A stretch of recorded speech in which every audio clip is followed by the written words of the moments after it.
This is Heliox, where evidence meets empathy. Independent, moderated, timely, deep, gentle, clinical, global, and community conversations about things that matter. Breathe easy, we go deep and lightly surface the big ideas.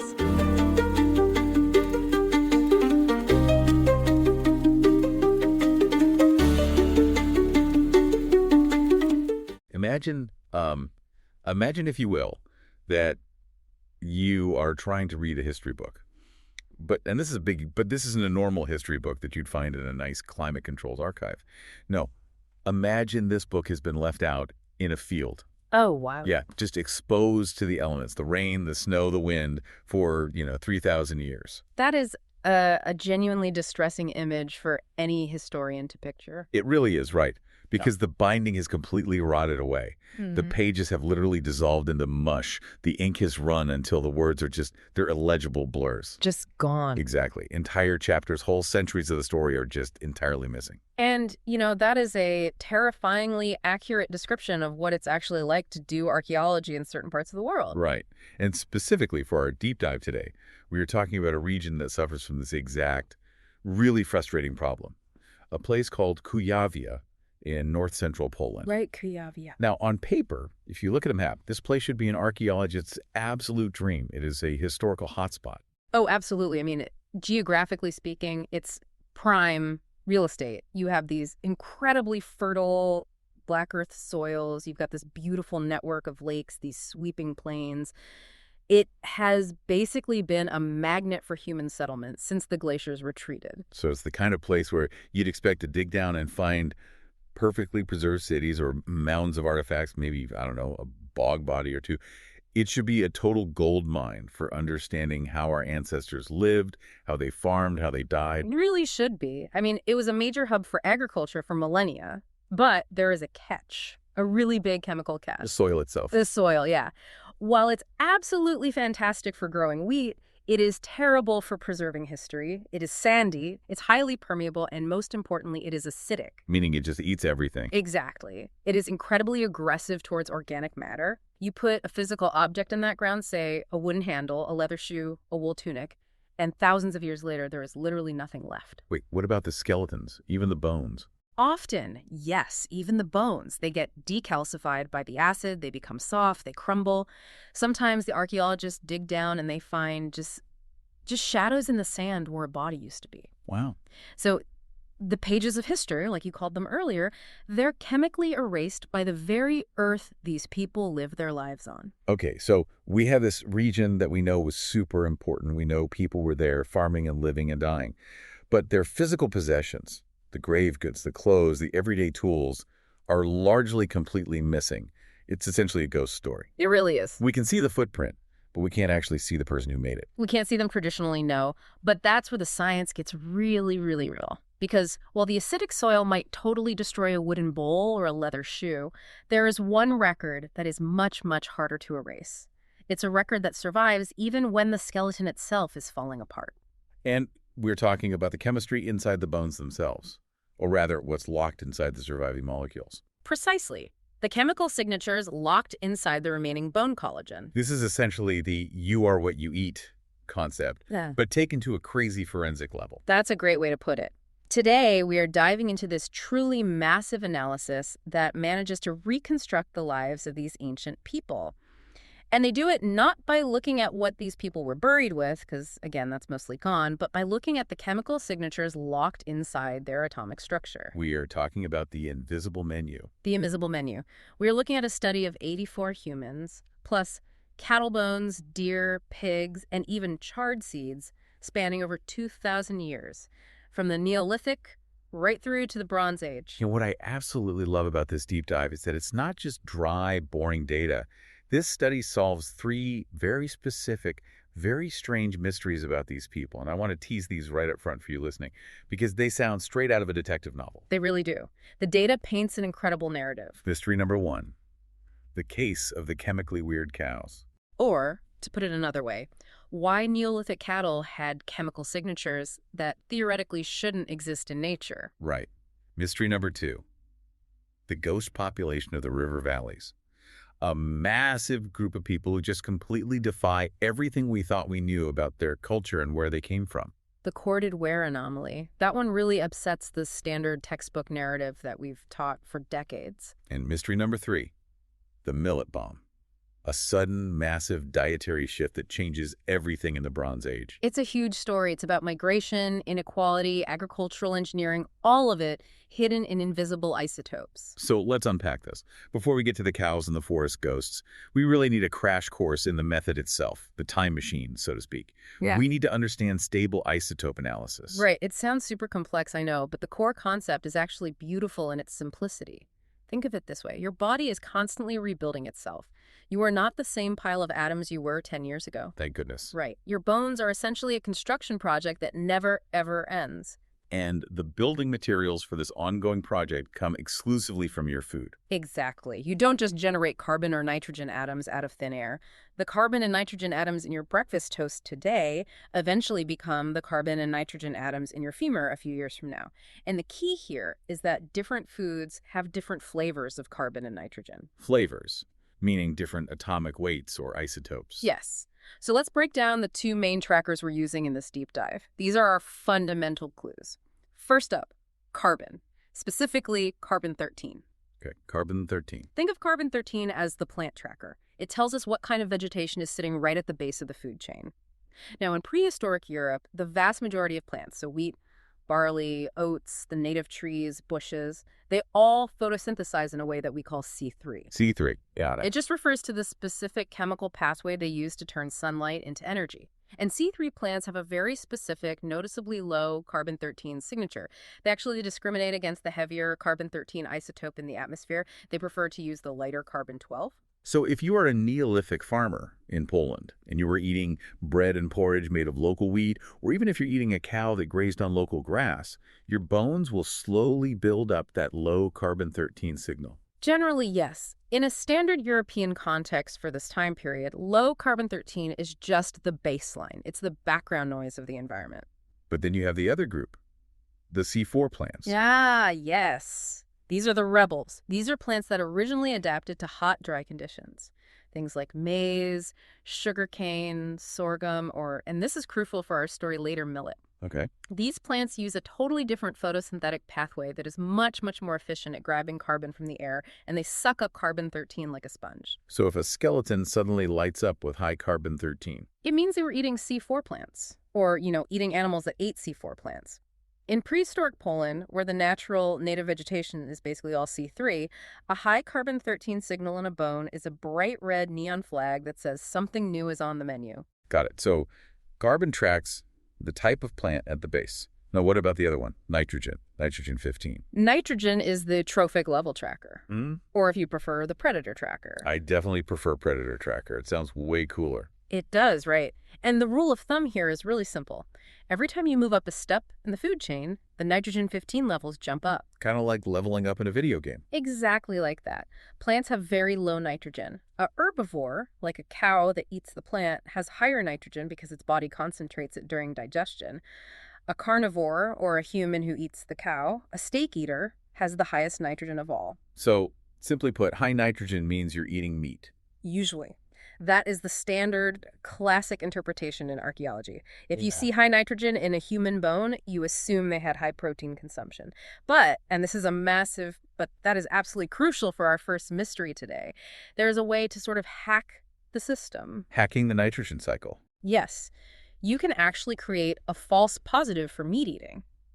If you take animal dung manure and you use it to fertilize your wheat fields, you are fundamentally changing the chemistry of the soil. That manure is absolutely loaded with nitrogen-15 because it came out of an animal. And the wheat just absorbs it. The wheat loves it. It absorbs that high meat signal right into itself. So the grain itself becomes supercharged with nitrogen-15. Wait, so the wheat looks like meat, chemically speaking. Exactly. If you eat heavily manured wheat all your life, your bones might look like you're a total carnivore, even if you're actually a vegetarian eating mostly bread. That is a wild nuance. So if you're the researcher looking at this data, high nitrogen can mean you're living like a king, eating steak every day, or it could mean you're an incredibly hardworking farmer who fertilizes their crops with cow dung. And distinguishing between those two the wealthy carnivore versus the intensive, hardworking farmer, is where the real detective work happens. You can't just look at a single number in a spreadsheet. You have to look at the entire context. Which is why they analyze the animal bones and the feeds too, right? To set a baseline for the whole environment. Spot on. If the cows have high nitrogen and the wheat has high nitrogen and the humans have high nitrogen, you start to see an entire managed system at work, not just an individual dietary preference. Okay, we have our tools. Carbon tells us what plants they ate. Nitrogen tells us where they were on the food chain or how they treated their soil. Let's jump into the time machine. First destination, the middle to late Neolithic, roughly 4100 BC. This is a really fascinating time. We are squarely in the era of what's called the funnel beaker culture. Funnel beaker, I assume they're named after their pottery. They are, yes. They made these very distinct, beautifully shaped funnel beakers. But more importantly for us, these are the first major permanently established farming societies in the region. They aren't just experimenting with a few seeds, they are fully committed to the agricultural lifestyle. And this brings us to mystery number one, the manure mystery. Because the scientists looked at the bones of the cattle from this specific period and they found something really strange. They did. The cattle had surprisingly high nitrogen-15 levels. Now wait a minute, let's apply our predator tracker logic here. Cows are herbivores. They eat grass. Grass is a plant. Plants have low nitrogen. Therefore, logic dictates cows should have relatively low nitrogen. Exactly. They should be sitting comfortably at the bottom of the consumer pile. But these specific cows were showing nitrogen levels that were significantly elevated. In some cases, they were approaching the levels you'd expect to see in omnivores. Okay, so what's the working theory? Were these early farmers feeding actual meat to their cows? Highly unlikely. Even putting aside the biological issues of feeding meat to herbivores, it's just not economically efficient. Meat was incredibly precious. Okay, so were they feeding the cows the manured grain? Like, here, Daisy, have some of our high-quality fertilized human wheat. Also extremely unlikely. Grain is human survival food. You labor all summer to grow that wheat just to survive the harsh winter. You do not waste the good stuff on the livestock, especially not back in the Neolithic when a single crop failure meant your whole village starves. You keep the grain for the people.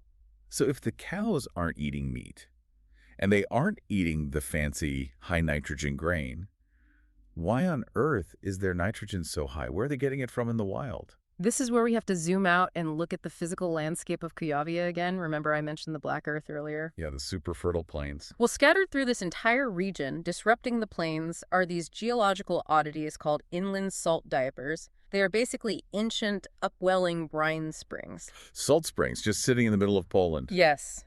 And naturally, all around these springs, you get these localized salt meadows. The soil is incredibly saline. Okay, so salt meadows. How does salt affect the nitrogen in the grass? It's a really interesting quirk of soil chemistry. Plants that grow in highly saline or heavily waterlogged wetland environments naturally develop higher nitrogen levels. It has to do with denitrification processes in that specific type of soil that concentrate the heavier nitrogen isotopes. So the wild grass in a salt marsh is naturally heavy in nitrogen compared to regular pasture grass. So the theory is that these farmers were intentionally taking their cows away from the prime farmland and herding them out in these salty, marshy margins. That's the salt meadow theory. And honestly, when you think about the logistics, it makes perfect economic sense. Unpack the economics for me. Put me in the shoes of a Neolithic farmer. Well, imagine you are that farmer. You have a very limited amount of cleared land. You have the good soil, the black earth. That soil is absolute gold. You want to use every single square inch of that black earth for growing food for your human family. Wheat and barley. Right, you definitely don't want giant, heavy cows trampling all over your prize wheat fields and eating the profits. Yeah, exactly. So where do you put the cows during the growing season? You send them out to the marginal lands, the lands where your delicate wheat won't ever grow anyway, the salty meadows, the wet riverbanks, the bogs. So cows graze on the bad land. Right. They eat that salty, naturally high nitrogen marsh grass, and over time, their bones record that high nitrogen signal from the wild environment. Wow. But the system doesn't stop there, does it? Because the study also looked at the actual wheat grains found in the storage pits. Yes, they did. They analyzed charred wheat grains dug out of a specific site called Radzijo, and this is really the smoking gun for the whole theory. What did the ancient wheat say? The wheat had absolutely massive nitrogen-15 levels, some of the highest we've seen anywhere for this time period. So the cows have high nitrogen because of the natural salt marshes. Huh. But the wheat doesn't grow in salt marshes. Wheat hates salt. It would die. Exactly. If you plant wheat in a salt meadow, it shrivels up and dies. So if the wheat growing on the dry plains has high nitrogen, it can only mean one thing: The manure hack. intense, systematic manuring. So let's tie this whole loop together. It's a massive cycle, isn't it? It is a beautiful, highly managed, closed-loop system. The cows go out to the distant salt meadows, they eat the wild nutrients out there, they process it in their stomachs, then they come back to the main settlement at night or in the winter. The farmers carefully collect all their dung. They haul that heavy dung, which is now absolutely packed full of nutrients brought in from the wild margins, and they meticulously spread it all over their cultivated wheat fields. They are literally transferring the fertility from the useless salt marshes into the vital human wheat field, and they're just using the cows as a biological transport mechanism. Exactly. It's targeted nutrient transport. You know, that implies a level of sophistication and forward thinking that I think we so often deny to ancient people. We hear cavemen or Neolithic, and we tend to think of them as primitive slash-and-burn farmers, just throwing seeds in the dirt and hoping for rain. This is serious agricultural engineering. It absolutely is. And beyond the engineering, it strongly implies long-term settlement stability. You don't spend hours hauling heavy manure to a field if you're planning to pack up and leave the village next year. Manuring is a long-term investment. It pays off over decades. It means these people looked at that specific patch of land and said, "This is ours. We are staying right here, and we are going to manage this soil to make it work for our great-grandchildren." As a sustainable engineered cycle from 6,000 years ago. It really completely challenges the old idea of primitive farming. This was high investment, incredibly labor-intensive agriculture. They were managing their microenvironment with incredible precision. Okay, so the manure mystery is completely solved. Mm-hmm. The cows were in the salt marshes, the poop was carefully hauled to the wheat, and the people were running a very tight agricultural ship. But now, the plot thickens. We have to move forward in time. Yes, we are moving to the final Neolithic period. So, roughly 2750 to 2500 BC. And the scene completely changes. The funnel beaker culture, our diligent manure farmers, they fade out, and a brand new group arrives on the stage. The Corded Ware culture. Now, if you ask a standard textbook archaeologist about the Corded Ware culture, they will tell you a very, very specific story. These guys are kind of the rock stars, or maybe the villains, depending on how you look at it, of the Neolithic era. And they usually get associated with the big Indo-European expansion, right? Yes, exactly. Genetically, they are strongly associated with steppe ancestry, this massive genetic signal coming from the Pontic-Caspian steppe, which is over in modern-day Ukraine and southern Russia. And the long-standing stereotype is that they were highly mobile, aggressive herders, riding horses, driving massive herds of cattle across open, sweeping grasslands, basically a mobile warrior culture rapidly spreading across Europe, dominating and replacing the local farmers. Big skies, open plains, a highly mobile lifestyle. Drinking milk, riding horses, conquering, that's the classic image you get. That's the textbook definition, yes. But the isotopes in Kujawia tell a completely different story.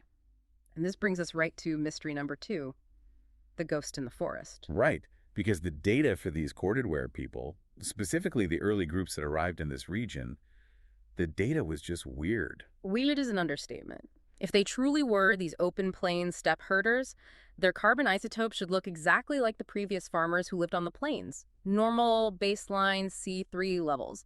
But they didn't. Their carbon-13 values just dropped off a complete cliff. How low are we actually talking here? They plummeted down to -22 per mil.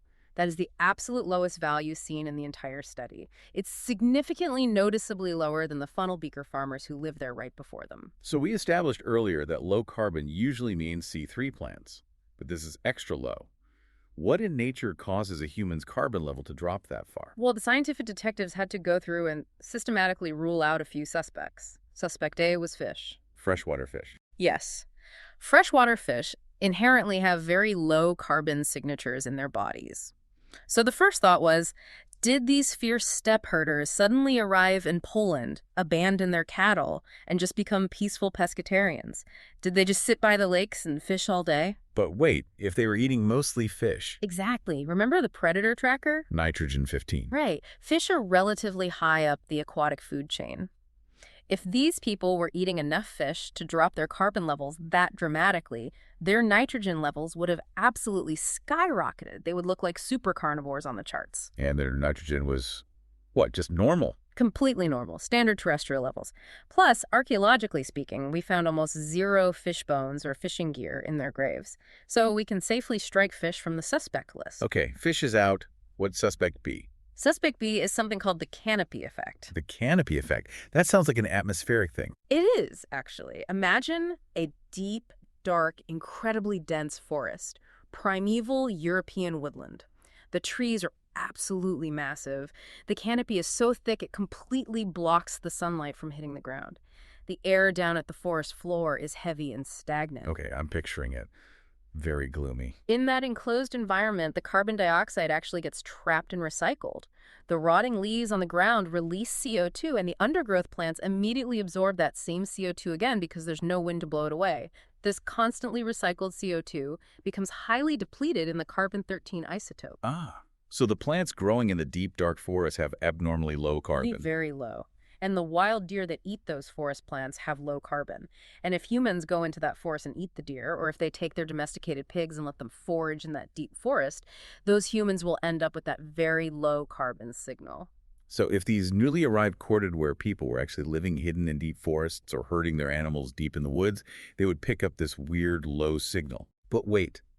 Corded Ware people are supposed to be the classic open plain herders, the steppe people. They shouldn't be hiding in the dark, scary forest. They should be out riding horses on the bright, open grassland. And that profound contradiction leads us to suspect C, which is widely considered the winner, probably working right alongside the forest theory, and that is the river valley hypothesis. Unpack that one for me. It comes down to plant biology. Plants that grow in very humid, heavily watered environments, like the muddy bottom of a river valley, also exhibit much lower carbon-13 levels than the exact same plants growing up on a dry, windy hill.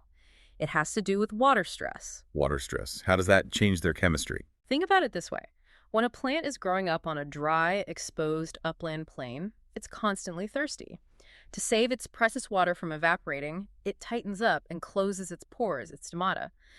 That physical closing action actually changes how it absorbs carbon from the air. But a happy, totally saturated plant sitting down in a wet river valley just keeps its pores wide open all day long. That open, relaxed state makes it discriminate much more heavily against carbon-13, leading to much lower values in its tissues. Wow. Okay, so putting all these clues together, the isotopes are effectively screaming at us that these tough steppe herders were not actually roaming the dry, open plains of Kujawia at all. No, they were hiding, or at least they were very specifically occupying the wet river valleys and the dense woodlands. That completely shatters the old stereotype of them just charging across the open plains.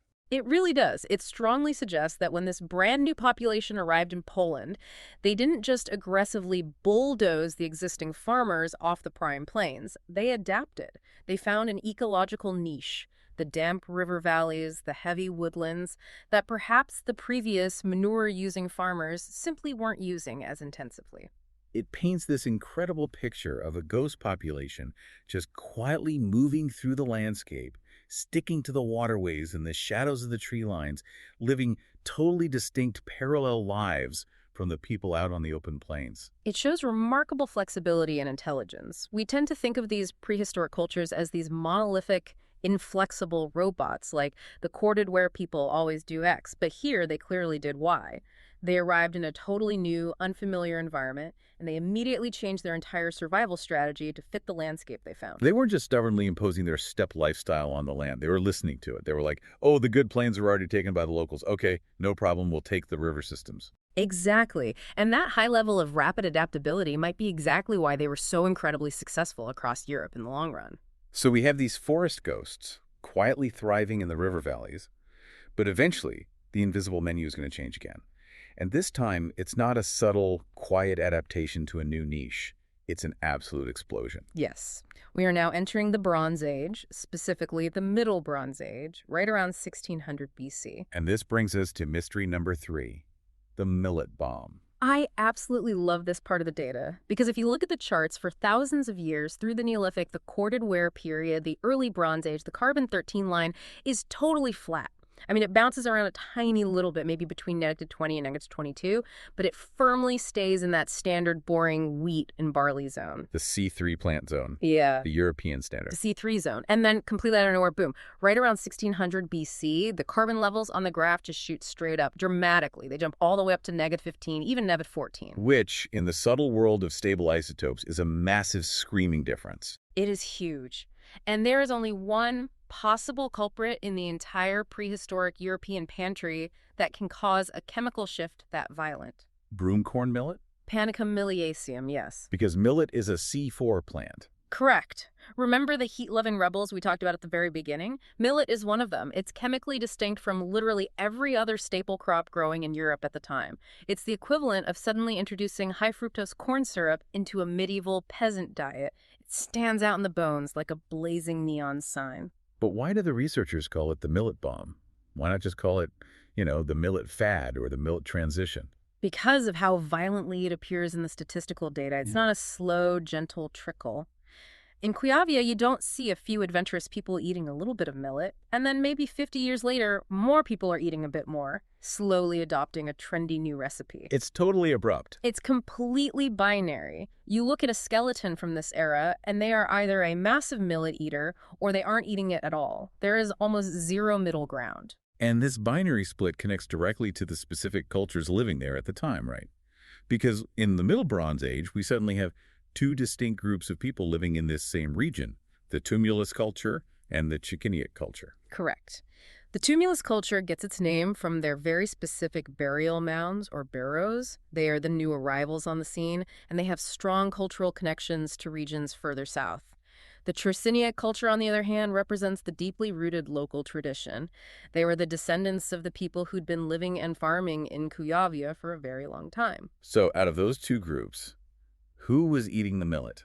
In Kujawia, the millet eaters are almost exclusively the new tumulus culture people. And their established neighbors, the local Chickenic people? They barely touched the stuff. Their carbon isotopes stay completely flat, right in that old-school wheat and barley zone. That is wild. I mean, geographically speaking, we are talking about two groups living how far apart from each other? In some of the excavated cases, the different village sites are only 37 kilometers apart. 37 kilometers. Yeah, that's literally just a single day's walk. So you have one village over here enthusiastically eating this brand new, exotic, highly productive super crop because millet is incredibly drought resistant. It grows incredibly fast. It's basically a prehistoric miracle grain.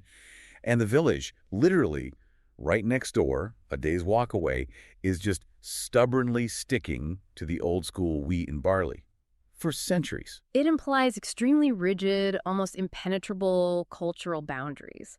I think we often tend to think of globalization as a strictly modern phenomenon, where if a good idea is invented, it just spreads instantly. If I invent a really tasty, easy-to-make taco, you naturally want the recipe for the taco. In this case, the taco is completely rejected. Because to them, food was their core identity. It was a statement, we are the new mound builders and we proudly eat millet. And the neighbor said, we are the locals, and we absolutely do not eat that foreign weed. It really suggests that the tumulus people didn't just casually learn about millet through a trade network. They physically brought the grain with them when they moved in. Exactly. It looks incredibly like a physical migration, a massive movement of people likely coming up from the south, maybe from the Carpathian Mountains or the Hungarian plains, bringing their very specific, culturally ingrained millet package with them. A culinary invasion. In a way, yes. And what's deeply fascinating is that if you look further south in Poland, in the region called Lesser Poland, the historical adoption of millet was actually quite slow. It was gradual. Down there, you actually do see the locals picking it up bit by bit, experimenting with it. But up north in Kujawia. It was instant, which strongly supports the theory that a specific, tight-knit group of people moved in, set up their own distinct villages, and just kept eating their distinct diet. They made zero effort to blend in.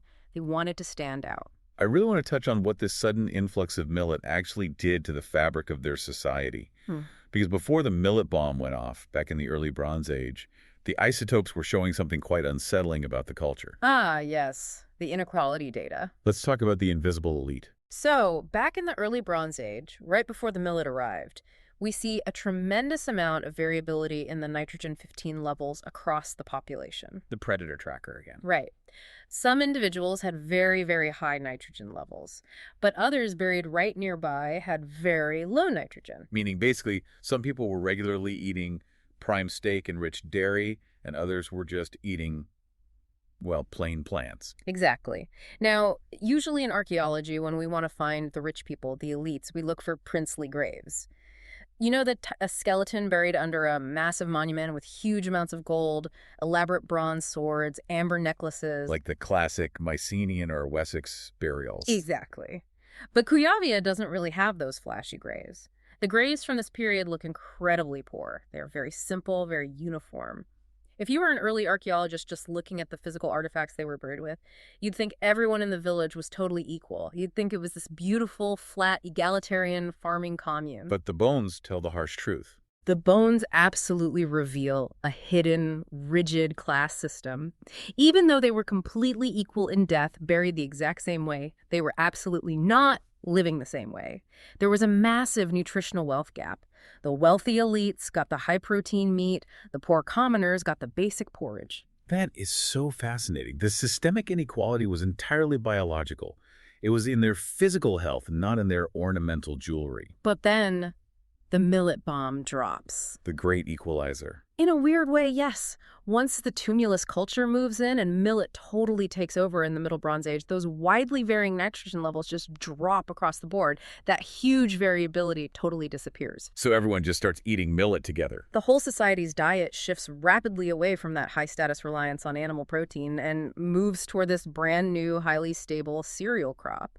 It seems to have fundamentally leveled the playing field, at least from a chemical standpoint. Or, maybe millet was just so unbelievably productive that it just naturally became the absolute staple for everyone, rich and poor alike. It's highly possible. Millet has a very short growing season. It grows incredibly fast.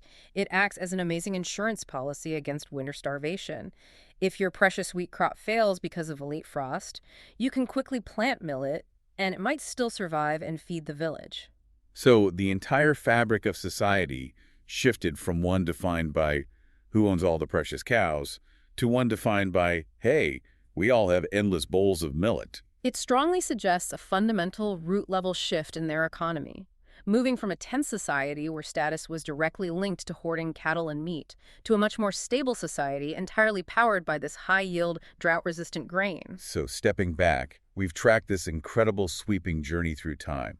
We started way back with those Neolithic farmers who were basically acting like intuitive chemical engineers, carefully managing manure cycles in wild salt marshes. And then we saw those corded ware ghosts silently hiding in the damp river valleys, completely defying that tired old steppe herder stereotype. We saw the invisible, biological inequality of the early Bronze Age, where your status was literally what you ate. And finally, that explosive millet revolution that permanently changed the chemical makeup of the entire region's population. It's just amazing to me how much rich, complex human story is locked completely invisibly inside a tiny, crumbling sample of ancient bone collagen. It really changes how you look at the deep past. We so often tend to view prehistoric Europe as this very static, very simple, boring place, but it was actually this incredibly complex, vibrant patchwork. You had massive long-distance migration, you had incredibly rigid cultural boundaries where people stubbornly refused to even eat their neighbor's food,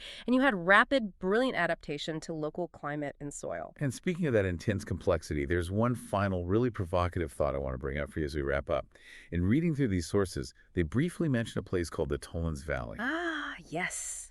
The Great Battlefield. Right. This is an incredible archaeological site over in Germany, dating to roughly the exact same time period as our millet bomb. And it is a massive, brutal massacre site. Thousands of Bronze Age warriors fought a huge, bloody battle right there on the riverbank. And the really telling thing is that the isotope analysis done on the bones of the fallen warriors there showed that those fighters came from all over the European continent. Some were local to Germany, some had marched up from the Deep South, and some maybe even came over from Poland. It paints a picture of a world that was incredibly mobile. Large groups of people were moving vast distances, fighting huge wars, and bringing their diverse diets with them.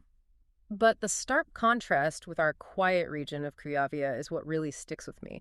Over at Tollens, you have this incredibly violent, sudden collision of different cultures. But in Kujawia, you have those tumulus millet eaters and those tricinic weed eaters literally living side by side day after day for centuries. Separated by just 37 kilometers. It implies a deep tension or perhaps a really stubborn truce that we simply can't quite see in the dirt. But that invisible cultural boundary remained rock solid. It really makes you wonder about the daily conversations that must have happened or deliberately didn't happen across those tribal lines. Like looking over the hill and saying, we don't eat that weird, fast-growing grass those foreigners grow over there. Exactly. We are the true wheat people. Well, we are the millet people. Yeah.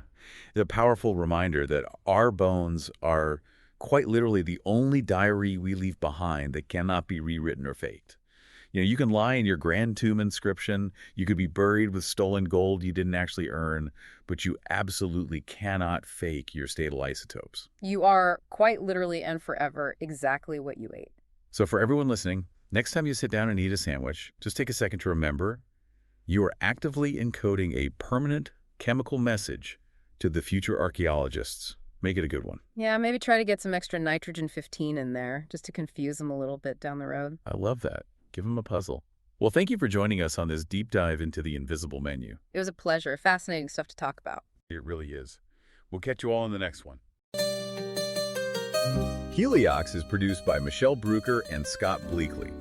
It features reviews of emerging research and ideas from leading thinkers, curated under their creative direction with AI assistance for voice, imagery, and composition. Systemic voices and illustrative images of people are representative tools, not depictions of specific individuals. Thanks for listening today. 4 recurring narratives underlie every episode: boundary dissolution, adaptive complexity, embodied knowledge, and quantum-like uncertainty. These aren't just philosophical musings, but frameworks for understanding our modern world. We hope you continue exploring our other episodes, responding to the content, and checking out our related articles at helioxpodcast.substack.com.